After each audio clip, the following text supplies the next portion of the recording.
بسم اللہ الرحمن الرحیم۔ السلام علیکم ناظرین کرام، میں ہوں عامر محمود اور میں آپ کے لیے لے کے آ رہا ہوں ایک ایسا پروگرام جس میں پاکستان میں احمدیوں کے انسانی حقوق کی پامالی کا بیان ہوگا۔ اس پروگرام سے آپ جان سکیں گے کہ آج پاکستان میں احمدیوں کو اپنے ایمان کی کیا قیمت ادا کرنی پڑ رہی ہے۔ اسی طرح آپ بنیادی انسانی حقوق کے بارے میں جانیں گے اور دیکھیں گے کہ پاکستان میں احمدیوں اور دیگر مذہبی برادریوں کے انسانی حقوق کی پامالی کس طرح کی جاتی ہے۔ پاکستان کے احمدی آج اپنی زندگی اس طرح گزار رہے ہیں کہ نہ تو ان کو جان و مال کا کوئی تحفظ حاصل ہے اور نہ ہی دنیا سے گزرنے کے بعد ان کے لواحقین کو تکلیف دینے کا کوئی موقع ان کے ہم وطن ہاتھ سے جانے دیتے ہیں۔ احمدیوں کا جرم کیا ہے؟ صرف یہ کہ اللہ کی وحدانیت کا اقرار کرنے اور خاتم النبیین حضرت محمد مصطفیٰ صلی اللہ علیہ وسلم پر ایمان لانے کے ساتھ آپ کے ارشاد مبارک کی روشنی میں اس کے مسیح اور مہدی کو شناخت کیا اور اس کی بیعت کی۔ ناظرین کرام، اس پروگرام میں آپ انسانی حقوق اور پاکستان میں احمدیوں کے حالات کے ساتھ ساتھ اہم واقعات پر رپورٹ سیکھ سکیں گے اور پاکستان کے ممتاز دانشوروں اور انسانی حقوق کے لیے جدوجہد کرنے والے افراد کے تبصرے ملاحظہ کر سکیں گے۔ آپ اس پروگرام کے حوالے سے ہمیں فیڈ بیک دے سکتے ہیں۔ سوشل میڈیا پر ہمارے ٹویٹر ہینڈل اور فیس بک پر ہمارے پیج اور ہمارے ای میل ایڈریس اس وقت آپ کو اسکرین پر نظر آ رہا ہے۔ اس پر ہم آپ کی آراء اور تبصروں کے منتظر رہیں گے۔ ناظرین کرام، آج کے پروگرام میں ہمارے ساتھ اسٹوڈیوز میں موجود ہیں جناب ڈاکٹر مرزا سلطان احمد صاحب، جو نہ صرف طب کے مسیحا ہیں بلکہ تاریخ کی نبض پر بھی ان کا ہاتھ ہے۔ اسی طرح ہمارے دوسرے مہمان ہیں سید قمر سلیمان احمد صاحب، جو پاکستان میں انسانی حقوق کی صورتحال پر گہری نظر رکھتے ہیں۔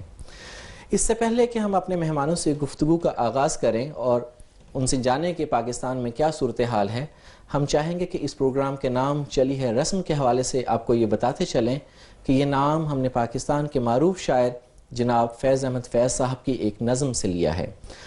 جناب فیض احمد فیض صاحب نے اس نظم کے ذریعے وطن عزیز میں بنیادی انسانی حقوق، آزادی اظہار رائے کے حوالے سے اپنے دکھ کا اظہار کیا۔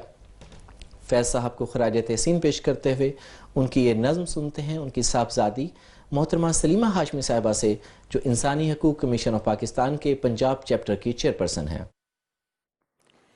نثار میں تیری گلیوں کے اے وطن کے جہاں، چلی ہے رسم کے کوئی نہ سر اٹھا کے چلے، جو کوئی چاہنے والا طواف کو نکلے، نظر چرا کے چلے، جسم و جان بچا کے چلے۔ ہے اہل دل کے لیے اب یہ نظم بست و کشاد، کہ سنگ و خشت مقید ہیں اور سگ آزاد۔ بہت ہے ظلم کے دست بہانہ جو کے لیے، جو چند اہل جنوں تیرے نام لیوا ہیں، بنے ہیں اہل ہوس مدعی بھی منصف بھی، کسے وکیل کریں کس سے منصفی چاہیں۔ ناظرین، جیسا کہ ہم نے آپ کو شروع میں بتایا کہ یہ پروگرام پاکستان میں احمدیوں کے انسانی حقوق کی پامالی کے واقعات سے ترتیب دیا گیا ہے، اس لیے ضروری ہے کہ ہم یہ سمجھیں کہ انسانی حقوق ہوتے کیا ہیں۔ آئیے اس حوالے سے پاکستان میں انسانی حقوق کے لیے جدوجہد کرنے والے افراد کی آراء سنتے ہیں۔ انسان کی اگر بنیادی حق جان یعنی کہ زندہ رہنے کا حق ہے، اور کسی بھی ریاست میں رہیں کسی بھی معاشرے میں رہیں تو بنیادی حق آپ کا یہ ہے کہ آپ کو اپنی جان کی تحفظ جو ہے وہ ریاست کو مہیا کرنا ہے آپ کے لیے۔ تو سب سے پہلا حق تو یہی ہے کہ بی رائٹ ٹو لائف۔ انسانوں کو زندہ رہنے کا حق سب سے پہلے فورموسٹ رائٹ ہے، انہیں زندہ رہنے کا حق ہے۔ انہیں جو ہے وہ زندگی کے بارے میں انہوں نے کیا سوچا سمجھا ہے، جو ان کا عقیدہ ہے انہیں اس کی آزادی ہے، انہیں اس کا حق ہے۔ ایز لانگ ایز جب تک میرا عقیدہ کسی دوسرے کو تکلیف نہیں دے رہا ہے، جب تک میں اپنے عقیدے کو پرسو کرتے ہوئے کسی دوسرے کے جگہ پہ جا کے جو ہے وہ حملہ نہیں کر رہا ہے، کسی دوسرے کو تکلیف نہیں دے رہا، مجھے اپنا عقیدہ رکھنے کی آزادی ہے۔ انسانی حقوق وہ ویلیوز ہیں جو ہر شخص کو نصیب ہیں اور ہر شخص کا حق ہے کہ انہیں انجوائے کرے، خواہ وہ مغرب میں رہتا ہے یا مشرق میں رہتا ہے، وہ چھوٹا ہے یا بڑا ہے، غریب ہے امیر ہے، عورت ہے مرد ہے، کالا ہے گورا ہے، جی اس کی کیا حیثیت ہے اس میں کسی معاشرے میں، لیکن اس کے جو بنیادی حقوق ہیں وہ کم نہیں کیے جا سکتے۔ بنیادی حقوق میں جہاں جو بات کی گئی ہے وہ یہ ہے کہ آزادی رائے ہے، یعنی عبادت کی آزادی ہے، جان و مال کی حفاظت کی آزادی ہے، یہ ہے کہ کسی کے اوپر بغیر مقدمہ چلائے اس کو جیل میں نہیں ڈالا جائے گا۔ انسانوں کو جو کسی بھی جمہوری معاشرے میں حقوق حاصل ہیں، جمہوریت کا تقاضا یہ ہے کہ ان کی عزت کی جائے، انسانوں کو زندگی کا حق دیا جائے، ان کو فریڈم آف چوائس دی جائے، فریڈم آف ایکسپریشن دیا جائے۔ ناظرین، آپ نے انسانی حقوق کے بارے میں مختصر رپورٹ دیکھی۔ ناظرین کرام، پاکستان میں انسانوں کے بنیادی حقوق کو مذہبی بنیادوں پر بھی پامال کیا جاتا ہے۔ ہم مکرم ڈاکٹر مرزا سلطان احمد صاحب سے پوچھیں گے کہ مذہبی آزادیوں کے حوالے سے بنیادی انسانی حقوق کیا ہیں۔ ڈاکٹر صاحب۔ جی، 3 پہلوؤں سے اس کا جائزہ لیا جا سکتا ہے۔ سب سے بڑھ کے تو قرآن کریم مذہبی آزادی کے حوالے سے کیا حقوق قائم فرماتا ہے، پھر پاکستان کا آئین اور پھر UN کا ہیومن رائٹس چارٹر۔ قرآن کریم میں سب سے پہلے معروف آیت ہے سورۃ البقرہ 257، لا اکرہ فی الدین، دین کے معاملے میں کسی قسم کا جبر جائز نہیں۔ سورہ کہف آیت 30، فمن شاء فلیؤمن ومن شاء فلیکفر، جو چاہے ایمان لائے اور جو چاہتا ہے وہ انکار کر دے، یعنی آپ کو اپنے مذہب اختیار کرنے کا حق ہے۔ اسی طرح اپنی دلائل کے ساتھ اپنے مذہب کی تبلیغ اور کرنے کا حق ہے، جیسا سورہ بقرہ آیت 112 میں اللہ تعالیٰ فرماتا ہے کفار کو مخاطب کر کے، ہاتو برہانکم، اپنے دلائل لاؤ۔ تو یہ بنیادی حقوق قرآن شریف نے قائم کیے ہیں۔ پاکستان کے آئین میں مذہبی بنیادی حقوق کا ذکر پری ایمبل سے شروع ہو جاتا ہے، جہاں جہاں ایک طرف مسلمانوں کو یہ ضمانت دی گئی ہے کہ وہ قرآن اور سنت کے مطابق اپنی زندگیاں گزار سکتے ہیں، وہاں مائنورٹیز کے لیے یہ پروویژن رکھی گئی ہے کہ وہ ان کو اپنا مذہب پریکٹس کرنے اور اپنے کلچر کو ڈیولپ کرنے کی اجازت ہوگی۔ اسی طرح پھر اگر چیپٹر 1 پاکستان کا آئین دیکھیں تو subject to law and public order, یہ آرٹیکل 20 ہے، Every citizen shall have the right to profess, practice and propagate his religion, and B, every religious domination and every sect thereof shall have the right to establish, maintain and manage its religious institution. تو profess کرنے، practice کرنے، propagate کرنے کی اجازت آئین دیتا ہے، یہ چیپٹر 1 تھا۔ اور آرٹیکل 25 ہے کہ all citizens are equal before law and are entitled to equal protection of law۔ سب سے آخر میں اب میں آتا ہوں اس پہ ہیومن رائٹ چارٹر پہ، UN چارٹر پہ، article 18، everyone has the right to freedom of thought, conscience and religion, and this right includes freedom to change his religion or belief, and freedom either alone or in community with others and in public or private to manifest his religion or belief in teaching, practice, worship and observance۔ یعنی اس article کے مطابق ہر ایک کو یہ اجازت ہے جو دل چاہے جس مذہب کا انتخاب کرے اور اس کا اظہار کرے، اس کی پریکٹس کا اظہار کرے، اس کی عبادت کا اظہار کرے، اور وہ انفرادی طور پہ بھی ایسا کر سکتا ہے اور اجتماعی طور پہ۔ تو یہ 3 پہلو ہیں جس سے یہ ہم ماخذ ہیں جن سے مذہبی آزادی کے متعلق جان سکتے ہیں۔ اب ہم سید قمر سلیمان احمد سے پوچھیں گے کہ پاکستان میں انسانی حقوق کی عمومی صورتحال کیا ہے اور ایک عام پاکستانی کو یہ حقوق کس حد تک حاصل ہیں؟ دیکھیے، انسانی حقوق جو ہوتے ہیں نا، وہ بنیادی طور پر ایک انفرادی سطح پہ ہوتے ہیں، ایک معاشرتی سطح پہ ہوتے ہیں۔ انفرادی سطح پر تو یہ ہے جس طرح ہمارے ملک میں ایک رواج ہے، آنر کلنگ کا رواج ہے، یا عورتوں پہ تیزاب پھینک دیتے ہیں، یہ ایک پرسنل ہے۔ پاکستان میں بدقسمتی سے مذہب کے نام پہ اور دیگر ناموں پر بھی، مثلا اب وہ بات بڑھتی جا رہی ہے لسانی اعتبار سے بھی اور قبائلی اعتبار سے بھی، معاشرتی شروع ہو گئی مخالفت، ایک گروہ دوسرے گروہ کی مخالفت کرتا ہے، اور مذہب پہ بہت زیادہ ہو گئی۔ یہاں پر صرف احمدیوں کا مسئلہ نہیں ہے، یہ نہیں ہے کہ احمدیوں کے خلاف ہو جائے تو بات ساری ختم ہو جاتی ہے۔ یہاں پر شیعہ بھائیوں کے ساتھ جو ظلم ہو رہا ہے بہت زیادہ ہو رہا ہے۔ یہاں پر ہزارہ کمیونٹی بیچارے غریب لوگ ہیں، ان کے ساتھ جو ظلم ہو رہا ہے وہ بہت زیادہ ہو رہا ہے، اور مذہب کے نام پہ ہو رہا ہے، اور بہت یعنی خوفناک طریقے سے ہو رہا ہے۔ بم پھاڑ دیتے ہیں، بیچارے بچے، عورتیں، فیملیز، لوگ یتیم ہو رہے ہیں، عورتیں بیوہ ہو رہی ہیں۔ اسی طرح صوبائی سلسلے میں بھی بعض بیان آتے ہیں کہ مخالفت ہو رہی ہے۔ تو اس وقت صورت کسی بھی معاشرتی نظام کو یا انفرادی سطح پر بھی اس کو روکنے کے لیے حکومت کا اسٹرانگ ہونا ضروری ہے۔ حکومت کو اس بارے میں لا اینڈ آرڈر سچویشن حکومت کی ذمہ داری ہے، اور اپنے جو رعایا ہے اس کو اس کی پروٹیکشن حکومت کی ذمہ داری ہے. لیکن اب یہ پیچھے بیچارے عیسائیوں کے ساتھ جو لاہور میں ہوا, وہ پولیس والوں نے کہا جی گھر سے بھاگ جاؤ, اور پیچھے گھروں کو آگ لگا دی گئی. اب پولیس والوں کو یہ ان کو نہیں کہنا چاہیے تھا کہ گھر سے بھاگ جاؤ, پولیس والوں کو جو آ رہے تھے ان کو روکنا چاہیے تھا, یہ ان کی ذمہ داری ہے. لیکن جو چونکہ حکومتیں کمزور ہیں اور اپنے سیاسی مفادات ہیں, پھر لوگوں کے سیاسی مفادات ہیں, کسی کی زمین کا جھگڑا ہے کسی ایسے بندے سے جو کسی اور فرقے سے تعلق رکھتا ہے, تو وہ مولوی سے ملتا ہے, اس کو پیسے دیتا ہے, اس کو کہتا ہے کہ یہ گستاخانہ اس نے بات کر دی ہے, فتویٰ ہوتا ہے, لوگ جوش میں آ جاتے ہیں. نہ یہاں کوئی تعلیم اتنی کامن ہے, لوگ ویسے ہی بیزار ہوئے ہیں, حالات ایسے ہیں, اقتصادی حالات ایسے ہیں. اب دیکھیں گے یہ سارے جو مابس آتے ہیں اس میں زیادہ تر ایسے لوگ ہی شامل ہیں جو سارا دن ویسے بیکار پھر رہے ہوتے ہیں.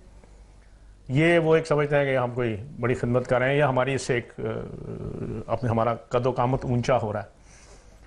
تو اوورآل پاکستان میں سچویشن ہر سطح پہ, اور جو مفاد پرست ہیں وہ اس سے فائدہ اٹھا رہے ہیں.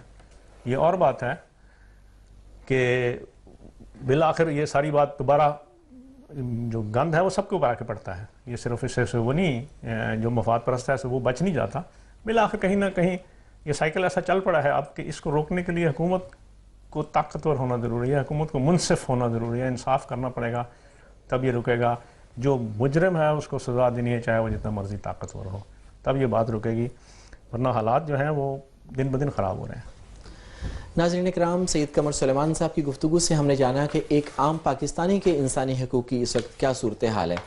اس وقت ہم جانیں گے کہ اب پاکستان میں احمدیوں کے انسانی حقوق کس حد تک محفوظ ہیں. آئیے اس حوالے سے ایک رپورٹ دیکھتے ہیں. پاکستان میں احمدیوں کے انسانی حقوق کی پامالی کی داستان کوئی 2-4 برس کی بات نہیں, بلکہ اس ظلم و بربریت کو نصف صدی سے زائد عرصہ گزرنے کو ہے, اور ہر آنے والا دن پاکستان کے احمدیوں کی مشکلات میں اضافہ کر رہا ہے.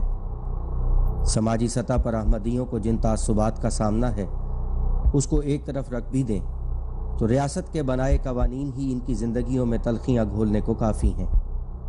ریاست جس کی نظر میں ہر شہری کو بلا امتیاز رنگ و نسل, مذہب و ملت برابر ہونا چاہیے, ایسے قوانین بنا چکی ہے جس میں احمدیوں کے بنیادی انسانی حقوق کے ساتھ ساتھ مذہبی آزادیوں کو بھی غصب کیا گیا ہے.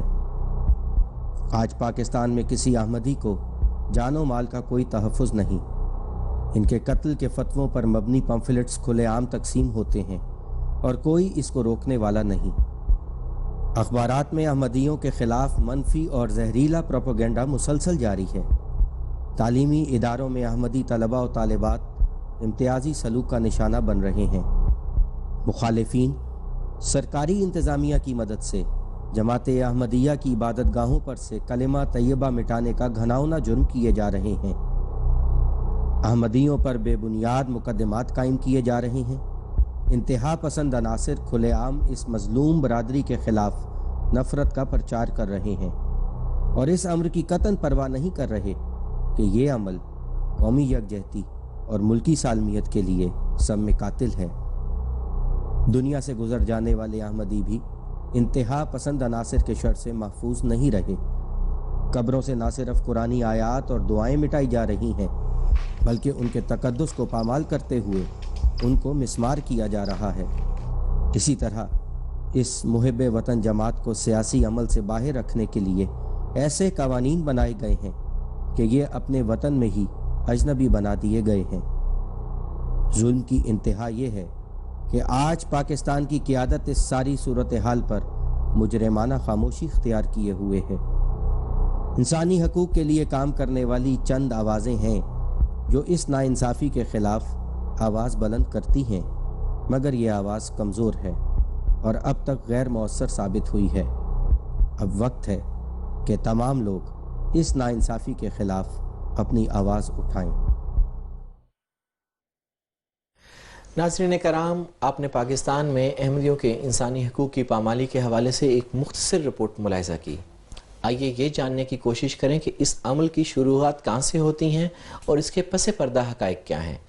جی سید قمر سلیمان صاحب, آپ ہمیں بتائیں کہ پاکستان میں احمدیوں کے انسانی حقوق کی پامالی کا آغاز کب ہوا؟ تھوڑا سا میرے خیال میں پاکستان سے پیچھے چلے جاتے ہیں. حضرت مرزا صاحب نے 1889 میں بیعت لی اور جماعت بنیاد رکھی.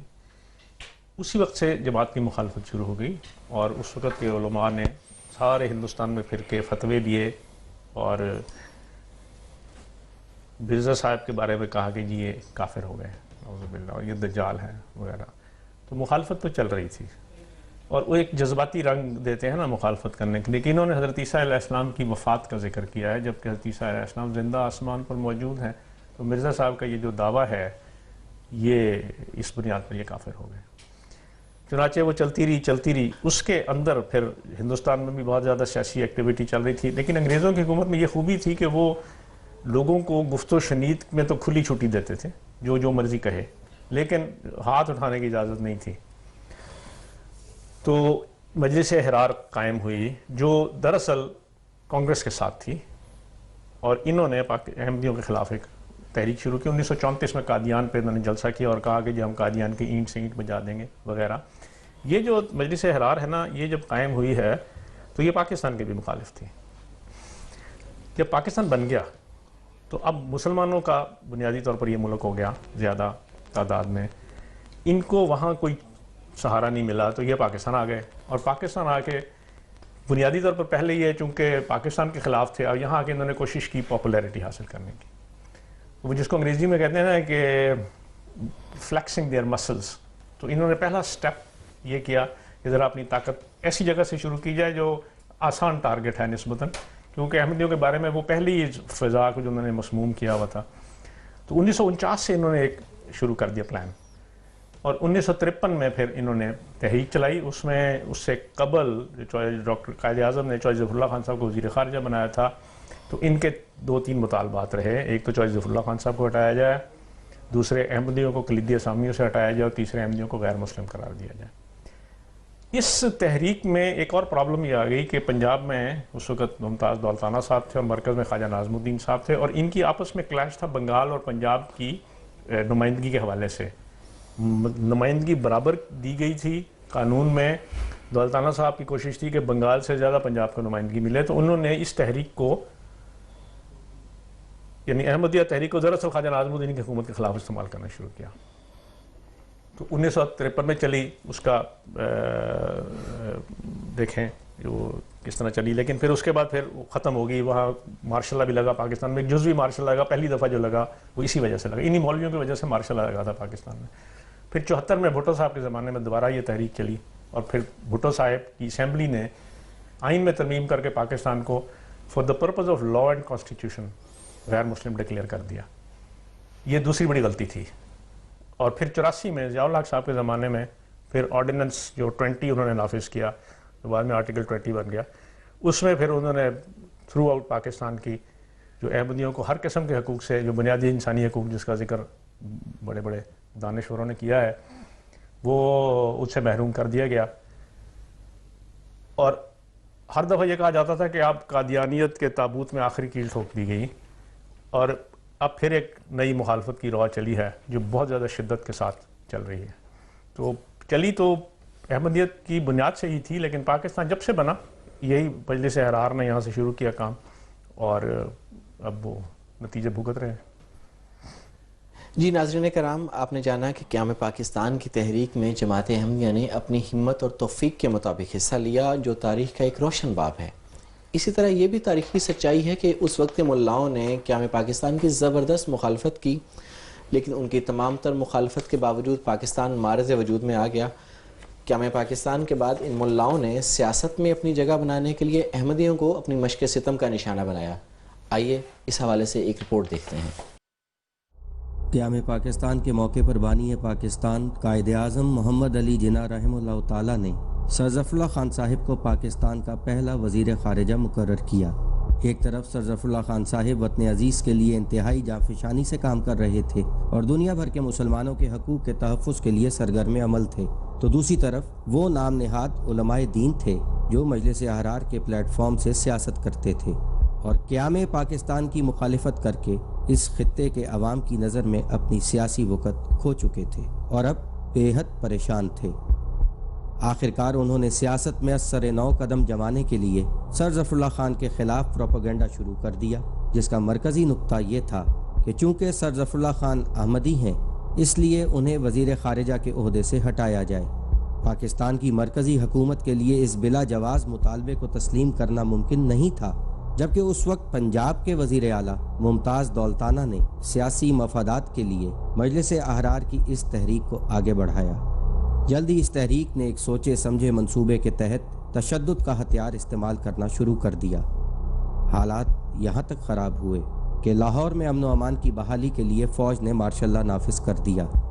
بعد ازاں حکومت پنجاب نے جسٹس منیر اور جسٹس کیانی پر مشتمل 2 رکنی تحقیقاتی عدالت تشکیل دی، جس نے اپنی تحقیقات کی رپورٹ حکومت کو پیش کی اور فسادات کا ذمہ دار مجلس احرار کو قرار دیا۔ سوال یہ ہے کہ منیر انکوائری رپورٹ میں فسادات کی جن وجوہات کا ذکر کیا گیا، کیا ہماری سوسائٹی آج بھی وہیں کھڑی ہے؟ ناظرین کرام، آپ نے یہ رپورٹ ملاحظہ کی اور اس میں آپ نے منیر انکوائری رپورٹ کا ذکر سنا۔ منیر انکوائری رپورٹ میں 6 مارچ 1953 کے دن کو فسادات جو ہوئے اس کو سینٹ بارتھولومیو ڈے سے تشبیہ دی۔ ہم ڈاکٹر مرزا سلطان احمد صاحب سے جانیں گے کہ ڈاکٹر صاحب یہ جو انہوں نے تشبیہ دی ہے سینٹ بارتھولومیو ڈے سے، اس تشبیہ کی کیا وجہ تھی اور یہ تشبیہ کس حد تک مطابقت رکھتی تھی جو پاکستان میں احمدیوں کے خلاف اس وقت فسادات ہوئے؟ بہت دلچسپ یہ تشبیہ ہے۔ دونوں جو تھے جسٹس منیر اور جسٹس کیانی، دونوں صرف جج نہیں تھے، مصنف بھی تھے، اور ان کی کتابیں ابھی بھی مشہور ہیں، بلکہ جسٹس کیانی کے تو جو تقریروں کا مجموعہ بھی شائع ہوا ہے، اور ان کی وہ جو علمی قابلیت، تاریخی علم، سب اس سے ظاہر ہے۔ کوئی ان سے اختلاف رکھے یا اتفاق رکھے وہ علیحدہ بات ہے۔ یہ تشبیہ اس لیے ہے کہ یہ ڈے میسیکر، جو فسادات تھے، یہ کیتھولکس اور پروٹسٹنٹ کے درمیان خونی فسادات ہوئے تھے، اور 1572 میں 23 اگست کو یہ شروع ہوئے تھے اور پھر پھیلتے گئے۔ ایک تو میں مشابہت یہی تھی کہ اس میں کیتھولکس نے پروٹسٹنٹس کو بڑے بہیمانہ انداز میں 20,000 25,000 مختلف اندازے ہیں قتل کیا گیا تھا۔ لیکن تشبیہ ایسے دن تو دنیا کی تاریخ میں بہت آئے ہیں، تو یہ تشبیہ کیوں دی کہ اس ڈے سے بظاہر یہ ظاہر کر رہی تھی حکومت کہ ہم ان فسادات کو روکنے کی کوشش کر رہے ہیں، جبکہ حقیقت یہ تھی یہ اسٹیٹ سپانسرڈ ریلیجس پرسیکیوشن تھی۔ کوئن کیتھرین اور کنگ چارلز 9 اس وقت جو فرانس کے تھے، وہ اس کو باقاعدہ سپانسر کر رہے تھے، گو کہ بظاہر وہ یہ بھی ظاہر کرتے تھے کہ نہیں ہم تو فسادات کو روکنے کی کوشش کر رہے ہیں اور امن کی حفاظت کی کوشش کر رہے ہیں، کہ ہم غیر جانبدار ہیں۔ تو یہ تشبیہ خام خواہ نہیں دی گئی، یہ ایک سٹیٹ سپانسرڈ فسادات تھے جنہوں نے پھر یہ ساتھ دوسری ایک اور تشبیہ یہ ظاہر کر رہے تھے کہ ایکچولی پروٹسٹنٹ جو ہیگونوٹس کہلاتے تھے فرانس میں، کہ انہوں نے تختہ الٹنے کی کوشش کی تھی بادشاہ کی اور سازش کی تھی کیتھولکس کے خلاف، اس لیے ہم نے ان کے خلاف ایکشن لینا پڑا اور پھر خود بخود عوام سڑکوں پہ نکل آئے اور خون خرابہ شروع ہو گیا۔ یہ اس طرح کے الزامات ہمیشہ احمدیوں پہ بھی ملتے جلتے لگائے گئے ہیں، اور جیسا کہ آپ نے رپورٹ کا بھی حوالہ پڑھا تو اس میں یہ واضح ہے کہ یہ جو منیر انکوائری رپورٹ جس میں جسٹس کیانی بھی شامل تھے، کہ یہ انہوں نے اسٹیٹ سپانسرڈ یہ سازش تھی، اس میں حکومت پنجاب باقاعدہ رشوتیں بھی دے رہی تھی، تعلیم بالغاں کے فنڈ سے لے کے دوسرے فنڈ سے نکال کے مولویوں کو جماعت احمدیہ کے خلاف مضامین لکھنے کے لیے، تقریریں کرنے کے لیے رشوتیں دی جا رہی تھیں، ان کو پروٹیکشن ان کی دی جا رہی تھی، ان کی حفاظت کی جا رہی تھی۔ اور یہی ڈرامہ اس دن میں جو 23 اگست 1572 کو فرانس میں شروع ہوا تھا وہاں کیا گیا تھا۔ باقاعدہ ایک طرف تو جو کیتھولک کلرجی تھی، جو ان کے پریسٹ تھے، وہ باہر آ کے تقریریں کر رہے تھے کہ اب یہ اصل میں پروٹسٹنٹس نے، یہ جو ہیگونوٹس نے یہ حکومت پہ قبضہ کرنے کی کوشش کی، وہ تمہیں دبانا چاہتے تھے، تمہیں ختم کرنا چاہتے تھے، اب باہر آؤ، اور باقاعدہ ان کو اسلحہ دیا جاتا اور سڑک پہ بے دریغ پروٹسٹنٹس کا خون بہایا گیا۔ صرف یہاں تک بات نہیں رہی کہ پیرس میں یہ فساد ہوئے، جس طرح 53 میں باقاعدہ لاہور میں 6 مارچ کو زیادہ کرائسس تھا، لیکن باقی پنجاب کے علاقے محفوظ نہیں تھے، دوسرے شہروں میں بھی تقریباً کم از کم 12 فرانس کے شہروں میں اس کو باقاعدہ منظم طریقے سے پھیلایا گیا۔ اور صرف ایک اور جو تشبیہ جو سملیرٹی ہے دونوں واقعات میں، 1272 کے فرانس کے واقعات میں اور اس واقعات میں، کہ نہایت 53 کے واقعے میں صفاقی کا ثبوت دیا گیا، اندرون فرانس بھی اور بیرون فرانس بھی۔ ایک بادشاہ کے متعلق تو کہا جاتا ہے وہ زندگی میں ایک ہی دفعہ ہنسا تھا، اور وہ اس وقت ہنسا تھا جب اسے پتہ لگا تھا کہ ہزاروں پروٹسٹنٹس کو قتل کر دیا گیا ہے، اور اس وقت جو پوپ تھے انہوں نے باقاعدہ اس واقعے پہ جشن منانے کا بھی ویٹیکن میں حکم صادر فرمائے تھے۔ تو یہ ایک ہمیں مماثلتیں نظر آتی ہیں دونوں واقعات میں، اور بڑی خوبصورتی سے لکھنے والے نے، چاہے وہ کیانی صاحب سمجھے جائیں منیز صاحب، انہوں نے ایک فکرے میں ساری بات سمو دی کہ وہ اتنا جو شواہد جمع ہوئے تھے کہ جس طرح فرانس میں ایک ڈرامہ رچایا گیا تھا حکومت کی طرف سے، وہاں کے جو پادری تھے ان کے تعاون سے، کہ بے دریغ لوگوں کو قتل کیا جائے، اور اس کے بہت دور رس نتائج نکلے تھے، اور آخر میں کیتھولسزم کے لیے برے نتائج نکلے تھے۔ یہ ایک چبھتی سی بات بیچ میں انہوں نے لگا دی، تو جو باتیں بہت سے صفحات میں نہ سما سکتی وہ انہوں نے اس مماثلت میں ظاہر کرتے ہیں۔ جی سید قمر سلیمان صاحب، جیسا کہ ہم نے دیکھا رپورٹ میں بھی کہ 1953 کی جو تحریک تھی اس کے مطالبے کا بنیادی نقطہ یہ تھا کہ چونکہ سر ظفر اللہ خان صاحب احمدی ہیں تو یوں لگتا ہے کہ جیسے یہ تحریک کے مطالبات جو تھے وہ مذہبی بنیادوں پہ تھے، تو کیا واقعی یہ مطالبات کا محرک مذہب تھا یا کوئی دنیاوی معاملات تھے اس تحریک کے پیچھے؟ یہ جو ہمارے بارے میں جب اسٹیٹ انوالو ہوتی نا تو مذہب پس منظر نہیں ہوتا، بلکہ اور بہت سارے محرکات ہوتے ہیں۔ 53 میں پاکستان کے 5 صوبے تھے، مشرقی پاکستان اور پنجاب، سندھ، سرحد اور بلوچستان۔ تو ایک طے ہوا تھا، ایک معاہدہ طے ہوا تھا کہ کس طرح ان کی نمائندگی ہونی چاہیے، تو برابر کی نمائندگی دی جا رہی تھی مشرقی پاکستان اور پنجاب کو، جس پر دولتانہ صاحب کو اعتراض تھا۔ حالانکہ دولتانہ صاحب نے اس پر دستخط بھی کیا۔ دولتانہ صاحب نے، اور سینٹر میں تھے خواجہ ناظم الدین صاحب، اور وہ مشرقی پاکستان سے تعلق رکھتے تھے، تو یہ چپکلش اتنی بڑھی کہ دولتانہ صاحب اور خواجہ ناظم الدین صاحب کی ذاتی سمجھیں جھگڑے میں بدل گئی، اور دولتانہ صاحب نے کوشش کی کہ خواجہ ناظم الدین صاحب کو ہلایا جائے، اور مرکز کو تنگ کرنے کے لیے انہوں نے یہاں پر، جس طرح ڈاکٹر سلطان صاحب نے بتایا، انہوں نے باقاعدہ پیسے دیے، خرچ کیا، اور ساتھ یہ بلا کے مولوی صاحبان کو کہا کہ اس میں پنجاب حکومت کا نام نہ آئے، اس طرح کی ایک تحریک چلاؤ کہ مرکز جو ہے وہ ہلنا شروع ہو جائے اس بات پہ۔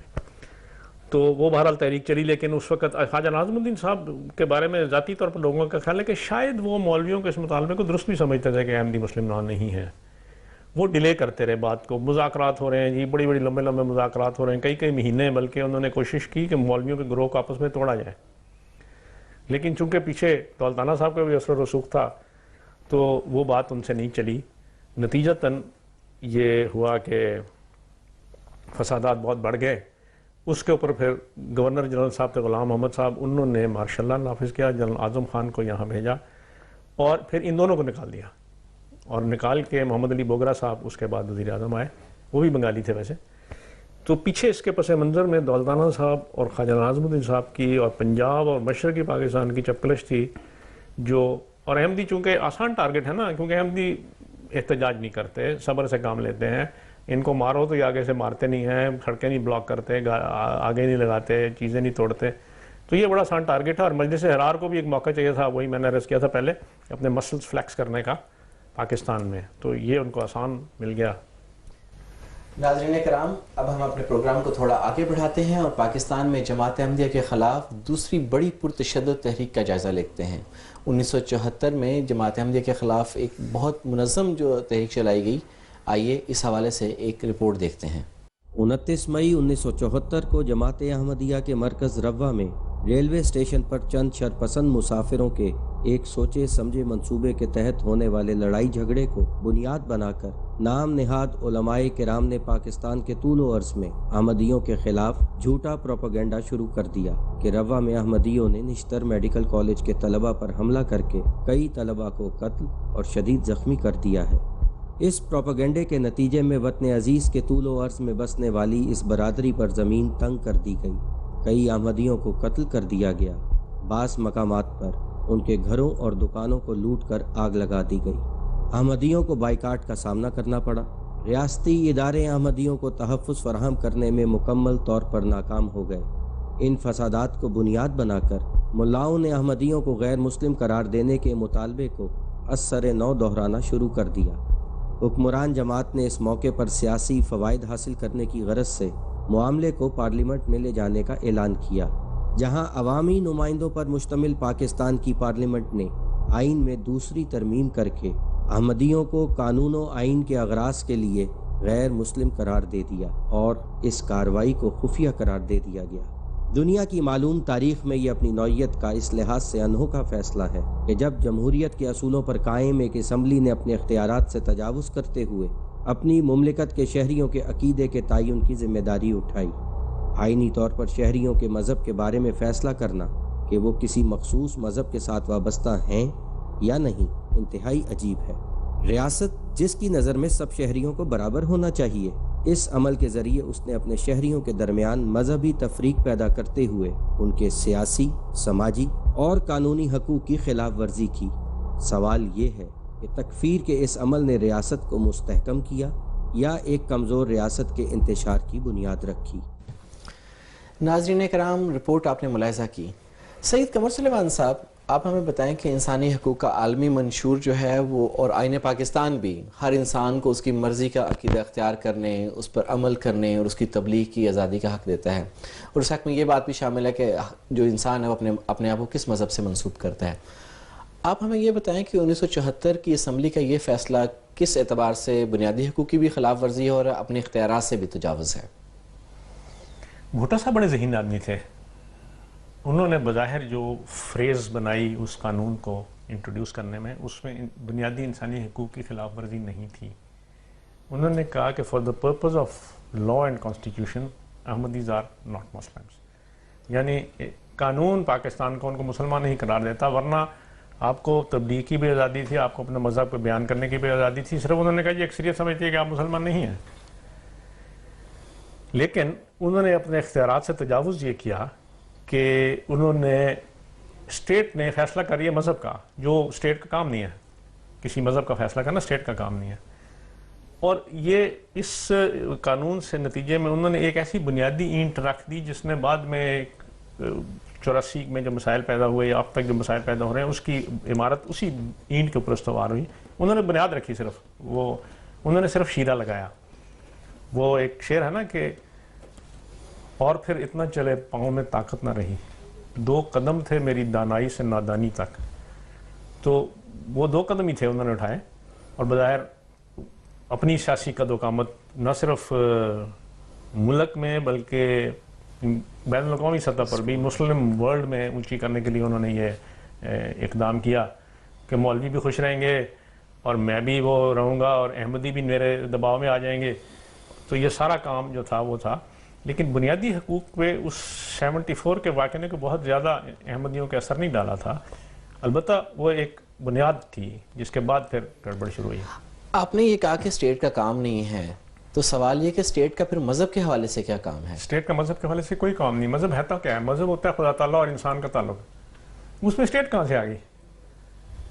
بات یہ ہے کہ میں اگر لا الہ الا اللہ محمد رسول اللہ کہتا ہوں تو میں کہتا ہوں، اس میں اسٹیٹ یہ فیصلہ نہیں کر سکتی کہ یہ لا الہ الا اللہ سے مراد اس کی کیا ہے اور محمد رسول اللہ سے مراد اس کی کیا ہے، وہ میرے دل کا معاملہ ہے، ٹھیک ہے؟ اللہ تعالیٰ فیصلہ کرتا ہے۔ مذہب ہوتا کیا ہے؟ مذہب ہوتا ہے کہ آپ خدا تعالیٰ کی دی ہوئی، جو خدا تعالیٰ کے رسولوں کا رہنمائی ملتی ہے اس کو آپ فالو کرتے ہیں، ٹھیک ہے نا؟ یہ مذہب ہوتا ہے۔ تو مذہب کا اسٹیٹ کا کام ہے جو بنیادی انسانی حقوق ہیں، صحت ہے، تعلیم ہے، سڑکیں ہیں، دیگر ہے، لوگوں سے ٹیکس لیتی ہے، ان کو یہ پرووائڈ کرتی ہے، پروٹیکشن ہے، ٹھیک ہے؟ لیکن ہر کام میں اسٹیٹ کا دخل جو ہے وہ نہ صرف درست نہیں بلکہ جائز بھی نہیں ہے، ٹھیک ہے؟ ایک آدمی اگر بزنس کرتا ہے اور وہ اسٹیٹ کو ٹیکس دیتا ہے اور جو قانون کے اندر بزنس ہے وہ کرتا ہے تو وہ جائز ہے، اس میں کوئی پرابلم۔ اسٹیٹ نہیں دخل دے سکتی، نہیں تم کرسیاں نہ بناؤ تم میزیں بناؤ، یہ نہیں اسٹیٹ کہہ سکتی۔ یہ اسٹیٹس وہ ہوتی تھیں جو رشین اسٹیٹس ہوتی تھیں، اس میں یہ پرابلم تھی، اور وہ نتیجتاً اس کا نتیجہ آپ کے سامنے ہے کہ وہ چل نہیں سکتی۔ تو اسٹیٹ کا کسی ملک کا مذہب سے کوئی تعلق نہیں ہوتا، یہ انسان کا بنیادی عقیدہ ہے جس پہ اس نے چلنا ہے، یہ جس پہ وہ جو سمجھتا ہے، چاہے وہ غلط ہو لیکن اگر وہ درست سمجھتا ہے تو بس ٹھیک ہے۔ ڈاکٹر مرزا سلطان احمد صاحب، آپ ہمیں یہ بتائیں کہ 1974 کی اسمبلی نے یہ جو فیصلہ کیا کہ احمدی جو ہیں وہ غیر مسلم ہیں، یہ فیصلہ، اس سوال کے 2 حصے ہیں۔ پہلا حصہ یہ کہ یہ فیصلہ کوئی مذہبی فیصلہ تھا یا اس کے پیچھے بھی کچھ اور معاملات تھے، اور دوسرا یہ کہ بھٹو صاحب اس کھیل سے کیا حاصل کرنا چاہتے تھے؟ ہاں، ایک تو پہلے یہ سمجھنا چاہیے مذہبی فیصلے کہاں پہ ہوتے ہیں اور کس طرح ہوتے ہیں، کون سا مذہب برحق ہے، کون سا باطل ہے، کس کو کس مذہب کی طرف منسوب ہونے کا حق حاصل ہے یا نہیں، کس مذہب کی کون سی دلیل مضبوط ہے یا کمزور ہے۔ یہ فیصلے کیا سیاسی اسمبلیوں میں ہوتے ہیں؟ یا اکثریت کو یہ حق ہوتا ہے کہ وہ اپنی مرضی کا فیصلہ کسی بھی اقلیت پہ ٹھوس دے؟ مثلا حضرت صلی اللہ علیہ وسلم کے دور میں وہاں اس طرح حکومت اسمبلی تو تھی نہیں، دارالندوہ تھا، متفقہ طور پہ انہوں نے وسلم کو اور ان کے ماننے والوں کو قتل کرنے کا فیصلہ کیا تھا جی. اور اب تک تاریخ اسلام میں تاریخ ابن ہشام اٹھا کے پڑھنے کے یہ ابلیس کی مجلس شورا تھی، تو وہ بھی تو سٹیٹ تھی، ان کا کیا فیصلہ یہ جائز تھا؟ نہیں جائز تھا.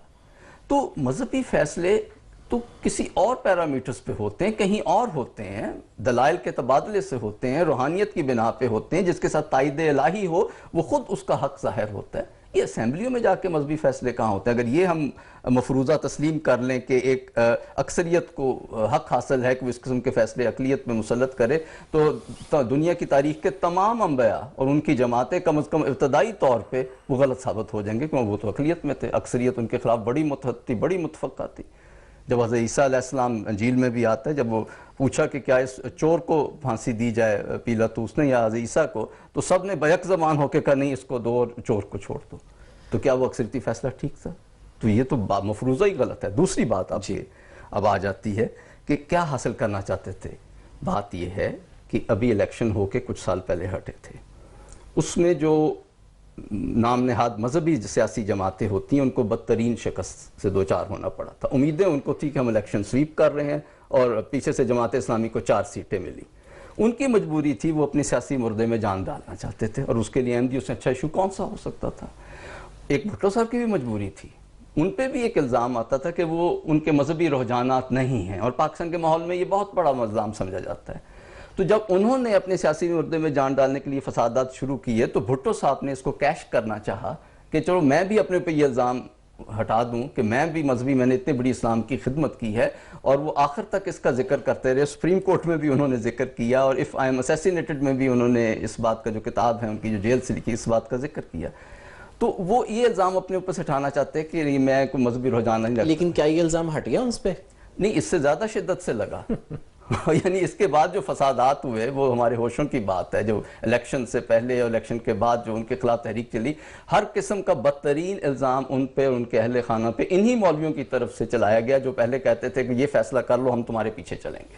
اور وہ بھٹو صاحب بھی سمجھتے تھے ہاں اگر میں نے یہ فیصلہ کر لیا تو پھر کم از کم یہ مذہبی حلقہ تو میرے سامنے آنکھ اٹھا کے بات نہیں کر سکتا. سارے اندازے 1-1.5 سال میں غلط ہو گئے، اور آخر میں جو کچھ انجام ہوا وہ سب کے سامنے ہے.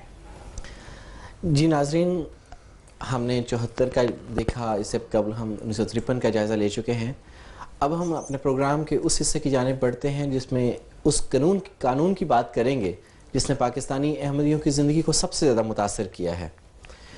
ناظرین کرام، 26 اپریل 1984 کو پاکستان کے ایک ڈکٹیٹر جنرل ضیاء الحق نے ایک ایسا قانون جاری کیا جس نے پاکستانی احمدیوں کے بنیادی انسانی حقوق کو تو پامال کیا ہی، ساتھ ہی یہ قانون وطن عزیز کے لیے انتہائی بدنامی کا باعث بنا. اس قانون کے جاری ہونے کے بعد دنیا بھر میں انسانی حقوق کے لیے جدوجہد کرنے والے افراد نے نہ صرف اس قانون کی اور قانون جاری کرنے والے کی مذمت کی بلکہ اس کو واپس لینے کے مطالبات بھی کیے. ہم اپنے مہمانوں سے اس بارے میں پوچھتے ہیں. سید قمر سلیمان صاحب، آپ یہ بتائیں کہ اس آرڈیننس کا ایک احمدی کی زندگی پہ کیا اثر ہوا؟ قبل ازیں آپ ہمیں یہ بتا چکے ہیں کہ 1974 کے جو فیصلہ تھا اس کا براہ راست عملی طور پہ اثر نہیں تھا، وہ صرف قانون اور آئین کے اغراض کے متحد تھا. تو اس کا کیا اثر ہوا؟ یہ تھا ظالمانہ فیصلہ جو بیسک ہیومن رائٹس کے خلاف ہے. اس میں یہ تھا کہ آپ اپنے آپ کو مسلمان کہہ نہیں سکتے، آپ اذان نہیں دے سکتے، آپ اسلامی شعار کا استعمال نہیں کر سکتے، آپ اپنے آپ کو مسلمان کے طور پر پوز نہیں کر سکتے. یعنی اب اس میں یہ ہے کہ جماعت احمدیہ، جیسا کہ آپ نے شروع میں تعارف میں بتایا تھا کہ جماعت احمدیہ کا تو حضرت مرزا صاحب پہ ایمان ہی رسول اللہ علیہ وسلم کی ارشاد کے مطابق ہے. ہم حضرت مرزا صاحب کو مسیح موعود اسی وجہ سے سمجھتے ہیں کہ رسول اللہ علیہ وسلم نے فرمایا تھا کہ مسیح آئے گا. اب یہاں پہ یہ ہوا کہ اس کے بعد ایسے ایسے واقعات ہوئے. یعنی ایک بیچارے نے اپنی بچے کی شادی کا کارڈ لکھا، بسم اللہ الرحمن الرحیم السلام علیکم. جی آپ السلام علیکم کہتے ہیں. 298C کا قانون اس میں انٹروڈیوس کیا گیا اور اس میں 3 سال کی قید تھی کہ آپ نے السلام علیکم کہا. السلام علیکم تو مسلمانوں کا وہ ہے، چنانچہ آپ کے اوپر مقدمہ. کسی نے کلمہ پڑھا، کلمہ اور میں نے عرض کیا نا کہ ہم تو مرزا صاحب کو مانتے ہیں رسول صلی اللہ علیہ وسلم کے ارشاد کے تحت ہیں، اس لیے ہم تو کلمہ پڑھنے والے لوگ ہیں. تو کلمہ پڑھا تو اس کے اوپر 298 سی لگ گئی، تبلیغ کی اس کے اوپر. اور دوسرا یہ ظلم یہ تھا کہ ہمارے مخالفین مسلسل ہمارے بارے میں ایک عجیب و غریب بیان جاری کرتے ہیں، ابھی بھی کرتے ہیں، مسجدوں میں لاؤڈ سپیکروں پہ قسمیں کھا کھا کے ہمارے بارے میں جھوٹ بولتے ہیں. نتیجتاً جو پبلک ہے اس کے ذہن میں تو یک طرفہ بات چل رہی ہے نا. اگر میں نے کہا کہ بھئی یہ مولوی صاحب جو ہے یہ بات درست نہیں کر رہے، میرا اصل میں یہ عقیدہ نہیں ہے، تو مجھے 3 سال قید. تو یہ وہ ظالمانہ قانون تھا جو ابھی بھی ہے اس ملک میں چل رہا ہے، جس نے احمدیوں کے لیے بڑی مشکلات کھڑی کرنی. اور بات ہے کہ اللہ کا فضل احمدیوں کو خدا تعالیٰ پروٹیکٹ کرتا ہے، اور خلیفہ وقت کو اسی قانون کی وجہ سے ملک چھوڑنا پڑا، کیونکہ ان کا ارادہ ہی یہ تھا کہ جب یہ قانون بنے گا تو خلیفہ وقت تو اسلام کے علاوہ کو بات ہی نہیں کر سکتا. تو نتیجہ یہ ہوا کہ خلافت کو کر لیں گے، ہاتھ ڈالیں گے، خلیفہ وقت کو پکڑ کے اندر کریں گے، اور جماعت احمدیہ جو ہے وہ بے سر کے رہ جائے گی، کیونکہ خلیفہ وقت تو جماعت کا سر ہے. اور اس کے بعد پھر جماعت جو ہے وہ اس کو نقصان ہوئے گا. تو وہ اللہ تعالیٰ نے بڑا فضل فرمایا حضرت خلیفۃ المسیح رابع کو. ان کو یہ سازش پوری طرح آشکار ہو گئی، اور حضور نے فرمایا کہ پہلے میں سوچ رہا تھا کہ میں قربانی دے دوں، لیکن پھر میں نے سوچا کہ اس قربانی کا جماعت کو نقصان ہے، فائدہ نہیں ہے، اور خدا تعالیٰ کی مرضی اس میں ہے کہ میں یہ ملک چھوڑ جاؤں، کیونکہ اس ملک میں خلیفہ وقت اپنی ذمہ داریاں ادا نہیں کر سکتا اس قانون کے ہوتے ہوئے. چنانچہ حضور نے اس ملک سے ہجرت کی، اور وہ بھی ایک بڑا ایک عجیب واقعہ ہے، لیکن بہرحال تو قصہ یہ تھا کہ اس قانون نے جماعت احمدیہ کے لیے بہت ساری مشکلات کھڑی کی. اور ابھی بھی اسی قانون کے تحت مولوی چلا جاتا ہے عدالت میں کہ یہ تبلیغ کر رہا تھا، جس نے یہ کی. حتیٰ کہ اس کے بعد ایک اور قانون ساتھ ہوا تھا گستاخ رسول کا. اب ہمارے پر گستاخ رسول کا جو الزام لگتا ہے وہ یہ لگتا ہے کہ اس نے کلمہ پڑھا تو یہ گستاخ رسول ہے. ٹھیک، تو یہ گستاخی رسول پہلی دفعہ دنیا کی تاریخ میں شاید کہیں اور نہ ہوئی ہو کہ جی کوئی کہے کہ لا الہ الا اللہ محمد رسول اللہ، اس بات پر اس کو گستاخی کی سزا دی جائے، اور سزائے موت ہے اس کی سزا. جی اب ہم دیکھتے ہیں کہ اس قانون میں جو ہوا کہ اگر ایک احمدی کلمہ پڑھتا ہے تو 3 سال کے لیے جیل، اگر وہ اس کلمے کے نتیجے میں نماز پڑھنے کے لیے اذان دیتا ہے تو 3 سال کے لیے جیل، اور اگر نماز پڑھتا ہے کسی اور کے سامنے. اس سلسلے میں یہ جو سب سے بلکہ میں کہوں گا کہ ایک بڑی عجیب اور ظالمانہ بات ہے کہ اگر کسی کو سلامتی کا پیغام دیتا ہے تو پھر بھی 3 سال کے لیے جیل. تو یہ بہرحال ایک بالکل ہی عجیب صورتحال ہے. ڈاکٹر صاحب، میں آپ سے یہ جاننا چاہوں گا کہ یہ آرڈیننس بنیادی انسانی حقوق کی کس طرح سے خلاف ورزی کرتا ہے؟ جی، پاکستان پینل کوڈ کے چیپٹر 15 کا سیکشن 298A تو پہلے موجود تھا. ضیاء صاحب کے اس آرڈیننس کے نتیجے میں اس میں پاکستان پینل کوڈ میں 298B اور 298C کا اضافہ کیا گیا.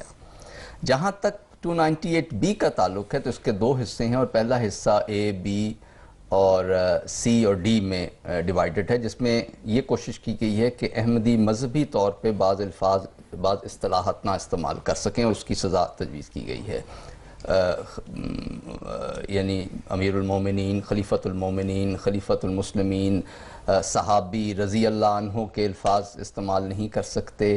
اسی طرح B ہے ام المومنین کا نہیں استعمال کر سکتے احمدی سوائے حضرت صلی اللہ علیہ وسلم کی ازواج کے. اور اسی طرح اہل بیت کا لفظ نہیں استعمال کرتے. اسی طرح اپنی مسجد کو مسجد نہیں کہہ سکتے. تو اس پہ تو یہ قدغن لگائی گئی اس میں کہ وہ یہ الفاظ نہ اصطلاحات نہ استعمال کریں. اور ظاہر ہے یہ ان اصطلاحات پہ کسی کی اجارہ داری نہیں، نہ کسی نے پیٹنٹ کرائے ہوئے ہیں. جس طرح کوئی صابن کی لکس یا کوئی اور ورائٹی آپ پیٹنٹ کرا لیتے ہیں تو یہ تو کوئی بھی کر سکتا ہے. اگر کوئی مسلمان ہے ہی نہیں تو یہ الفاظ استعمال کیوں کرے گا جو اسلامی اصطلاحات ہیں. اس کا دوسرا حصہ تھا 298B کا کہ جو قادیانی یا لاہوری ہے، یعنی اور جو مرضی کرتا پھر اس کی انہیں کوئی پریشانی نہیں، وہ جو ہے by word either spoken or written by visible presentation refers to the mode or form of call to prayers followed by his faith as azan. یعنی اذان کا لفظ، یعنی اذان دینا تو ایک طرف، اس کی طرف اذان کا اشارہ تک نہیں ہونا چاہیے. یہ نماز کی اس طرح عبادات پہ قدغن لگانے کی کوشش کی گئی. will be punishable with imprisonment of either description for a term which may extend to 3 years, یعنی 3 سال تک صرف یہ اذان کے الفاظ کہنے پہ وہ قید ہوگی. وہ سکھوں کے دور کی یاد تازہ ہو جاتی ہے, وہ اس قسم کی باتیں کیا کرتے تھے. اصل چیز جو آتی ہے وہ 298C ہے, اس کے میں الفاظ پڑھ دیتا ہوں. Any person of the Qadiani group or the Lahori group bracket میں who call themselves Ahmadis or by any other name bracket closed, who directly or indirectly poses himself as Muslim, poses himself, یعنی الفاظ ذرا دیکھیں, pose کیا مسلم posture کوئی علیحدہ ہوتا ہے, اس کی کوئی لمٹ ہی کوئی نہیں, or calls or refers to his faith as Islam or preaches or propagates, دلائل سے ہمیشہ ہی خوفزدہ رہے ہیں, or invites other person to accept his faith by words either spoken or written or by visible representation or in any manner whatsoever outrages the religious feelings of Muslims shall be punished with imprisonment of either description for a term which may extend to 3 years and shall also be liable to fine. آپ مسلمانوں کی طرح pose نہیں کر سکتے, اس کی تو کوئی لمٹ ہی کوئی نہیں. اور ڈاکٹر صاحب یہ تو بڑی غیر واضح ہے, یعنی کہ اس میں آپ جس کو مرضی دھر لیں, اگر کسی نے داڑھی رکھی ہے, اسلامی شعار ہے, یہ پوز ہے, آپ پوز کر رہے ہیں. آپ مطلب یہ پوز تو ہے جس طرح how the other persons you see you, یعنی ایسی ویک ٹرم یوز کی ہے. اور ایک طرف دیکھیں کہ آپ پریچ نہیں کر سکتے, پروپیگیٹ نہیں کر سکتے, پر ہمارے خلاف جو ہر چوتھی مسجد میں, ہر دوسری مسجد میں جو پروپیگنڈا ہو رہا ہے, زہریلے جھوٹ بولے جا رہے ہیں, اس پہ کیا کنٹرول ہے؟ یعنی الزامات کی کھلی آزادی ہے, نفرت پھیلانے کی کھلی آزادی ہے. کوئی جواب دینا چاہے تو اس پہ یہ پابندی ہے 3 سال کے لیے اندر ہو جاؤ. بلکہ وہ ایکوالٹی آف سٹیزنز کہاں گئی؟ اچھا یہ آئین کا ہے. آئین کے تو میں نے کہا تھا چیپٹر 1 میں نمبر 20 میں لکھا ہوا ہے کہ ہر ایک کو پروپیگیٹ کرنے کی بھی اجازت ہے. اب آپ خود ہی ایک طرف لکھتی ہے کہ پروپیگیٹ کرنے کی اجازت ہے, قانون کے دائرے میں رہتے ہوئے خود ہی بتا دیا قانون کا دائرہ یہ ہے کہ تم پروپیگیٹ نہیں کر سکتے. یعنی کہ قانون اور آئین آپس میں متصادم ہے اس وقت. اب تو آئین کا ایک حصہ بھی دوسرے حصے سے دستوں گرے باندھ پکڑے بیٹھا ہے, وہ لڑ رہا ہے. ہمیں تو یہ سمجھ نہیں آ رہی کہ آئین ہے کیا. متصادم ہی نہیں, متضاد ہیں, دوسری اپوزٹ سمتوں میں آئین کی مختلف کلازز جا رہی ہیں. یعنی کہ ہم کہہ سکتے ہیں کہ ایک کھلا تضاد ہے, بہرحال کھلا تضاد ہے. جی ناظرین کرام, آپ نے پروگرام چلی ہے رسم ملاحظہ کیا. آج کے تعارفی پروگرام میں ہم نے پاکستان میں احمدیوں کے انسانی حقوق کی پامالی کی صورتحال کا عمومی جائزہ لیا. اگلے پروگرام میں ہم سال 2012 میں احمدیوں کے انسانی حقوق کی پامالی کے حوالے سے پیش آنے والے واقعات کا جائزہ لیں گے. سردست یہ عرض کیے دیتا ہوں کہ 2012 میں 19 احمدیوں کو عقیدے کے اختلاف کی بنا پہ زندگی سے محروم کیا گیا, جو 2010 میں 86 احمدیوں کی شہادت کے بعد کسی بھی ایک سال میں سب سے زیادہ تعداد ہے. اپنے مہمانوں کا شکریہ ادا کرتے ہوئے ناظرین کرام آپ سے اجازت چاہتا ہوں. تب تک کے لیے اللہ حافظ و ناصر.